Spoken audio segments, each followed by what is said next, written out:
السلام عليكم ورحمة الله وبركاته.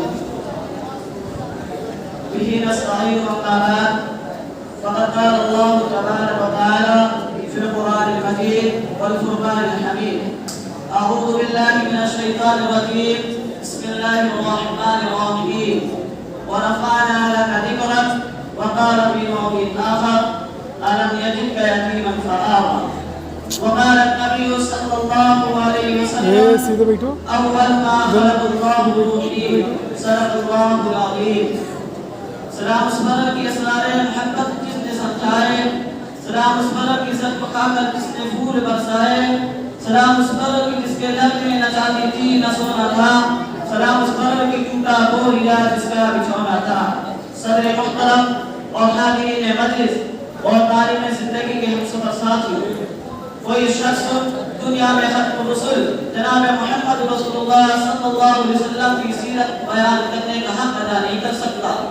میں جتنی مرضی دعوے کروں کہ میں ختم رسول کی سیرت کو بیان کروں گا، میں ختم رسول کے معجزات کو ذکر کروں گا، میں ختم رسول کے کمالات کا احاطہ کروں گا، میں جتنی مرضی کہوں گا، حقیقت یہ ہے کہ ختم رسول کے جتنے کمالات و محاسن ہیں، ختم رسول جناب محمد رسول اللہ صلی اللہ علیہ وسلم کی جتنی عظمتیں رفعتیں اور بلندیاں ہیں وہاں تک کسی انسان کی رسائی تک نہیں ہو سکتی.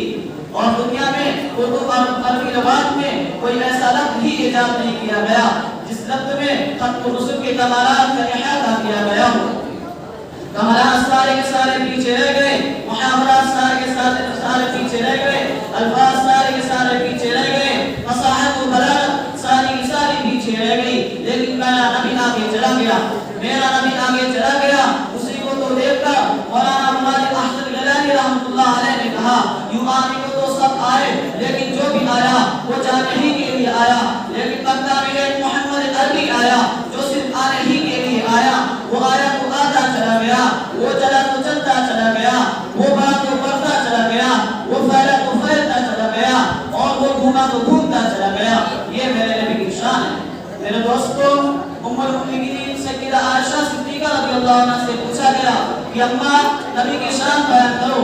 اماں نے فرمایا قرآن نہیں پڑھتے ہو کیا؟ لوگوں نے فرمایا پڑھتے ہیں. فرمایا قرآن کھولو تو صحیح، قرآن کے ہر صفحے پر محمد کا حسن جمال کتنا پڑا ہے. قرآن کھولو تو صحیح. میں اسی قرآن سے پوچھتا ہوں اے قرآن تو اپنے نبی کا تعلق بیان کر. تو قرآن کہتا ہے الم یجدک یتیما فآوی. قرآن پیغمبر کا تعلق یتیمن سے شروع کرتا ہے. میرے دوستو، قرآن کے ہر لفظ پر میرے آقا کی سیرت موجود ہے، کیونکہ جب میرے نبی کی چہرے انور کی باری آئی تو قرآن نے والضحیٰ کہا، اور جب میرے نبی کے سرخوں کی باری آئی تو قرآن نے واللیل کہا، اور جب میرے نبی کی زبان مبارک کی باری آئی تو قرآن نے کہا لا تحرک به لسانک لتعجل به. اور جب میرے نبی کے ہاتھوں کی باری آئی تو قرآن نے کہا وما رمیت اذ رمیت ولکن اللہ رمی. اور جب میرے نبی کے دندان مبارک کی باری آئی تو قرآن نے یاسین کہا. اور جب میرے نبی کے اخلاق کی باری آئی تو قرآن نے کہا انک لعلی خلق عظیم. اور جب میرے نبی کی اپنی باری آئی تو قرآن نے فرمایا ورفعنا لک ذکرک. اے پیغمبر، ہم نے آپ کے ذکر کو اونچا کر دیا، ایسا اونچا کر دیا. اللہ فرماتے ہیں جہاں خدا کا ذکر ہوگا وہیں پر محمد مصطفیٰ کا ذکر ہوگا. اگر آسمان میں پہلے خدا کا ذکر ہوگا تو بعد میں محمد مصطفیٰ کا ذکر ہوگا. اگر زمین میں پہلے خدا کا ذکر ہوگا تو بعد میں محمد مصطفیٰ کا ذکر ہوگا. اگر مشرق میں پہلے خدا کا ذکر ہوگا تو بعد میں محمد مصطفیٰ کا ذکر ہوگا. اگر مغرب میں پہلے خدا کا ذکر ہوگا تو بعد میں محمد مصطفیٰ کا ذکر ہوگا. اگر نماز میں پہلے خدا کا ذکر ہوگا تو بعد میں محمد مصطفیٰ کا ذکر ہوگا. اگر تکبیر میں پہلے خدا کا ذکر ہوگا تو بعد میں محمد مصطفیٰ کا ذکر ہوگا. حتیٰ کہ زمین کے ذرے ذرے پر، درخت کے پتوں پتوں پر، طرف کی نوک پر، جہاں جہاں خدا کے ذکر کے بغیر کوئی چارہ نہیں، وہیں پر محمد مصطفیٰ کے ذکر کے بغیر بھی کوئی چارہ نہیں. کیونکہ خدا کے بعد خدائی کا تصور غلط ہے. اسی طرح محمد مصطفیٰ کے بعد مصطفیٰ کا تصور غلط ہے.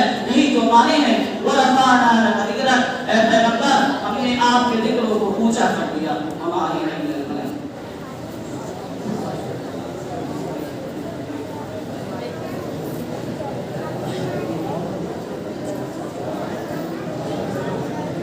ماشاءاللہ موصوف نے بڑے اچھے انداز بعد میں نظم پیش کرنے کے لیے درجہ حفظ سے محمد عبدالمس کو دعوت دیتا ہوں.